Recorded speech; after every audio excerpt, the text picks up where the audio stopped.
নৈখনৰ কাষত কৰা এই খেতি পথাৰ বিশেষকৈ কবি জলকীয়া এইবোৰ ছিজন যিহেতু শেষ হোৱাৰ পথত সেয়েহে কবিবোৰৰ অৱস্থা নাই পাতবোৰ তেনেই পকি ধৰিছে জলকীয়াবোৰো তেনেকুৱাই হৈছে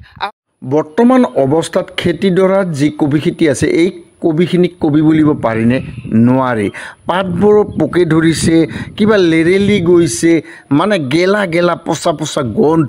মুঠতে খোৱাৰ উপযুক্ততা নাই এক কথাত উপযুক্ত সময়ত উপযুক্ত খেতি কৰিলে তাৰ মূল্যায়ন পোৱা যায় তাৰ উপযুক্ততা পোৱা যায় গতিকে ইয়া তাৰ উদাহৰণ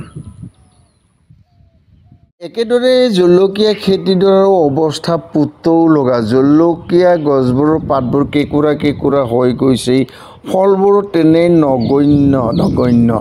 যিয়েই নহওক সম্ভৱতঃ ইয়াৰ বয়স হৈছে আৰু উপযুক্ত সময় অতিবাহিত হৈছে সেই গতিকে এই গছবোৰৰ ফলবোৰ তেনেকুৱা হৈছে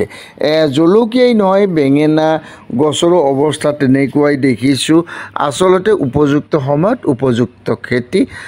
কৰিলেই উপযুক্ত ফল গতিকে আমি সময়ৰ কাম সময়ত কৰিব লাগে নহ'লে এনেকুৱা জলকীয়া কবি খেতিৰ দৰেই অৱস্থা হয় গতিকে যেই নহওক মই মোৰ ভিডিঅ'টি ইমানতে সমাপ্ত কৰিছোঁহি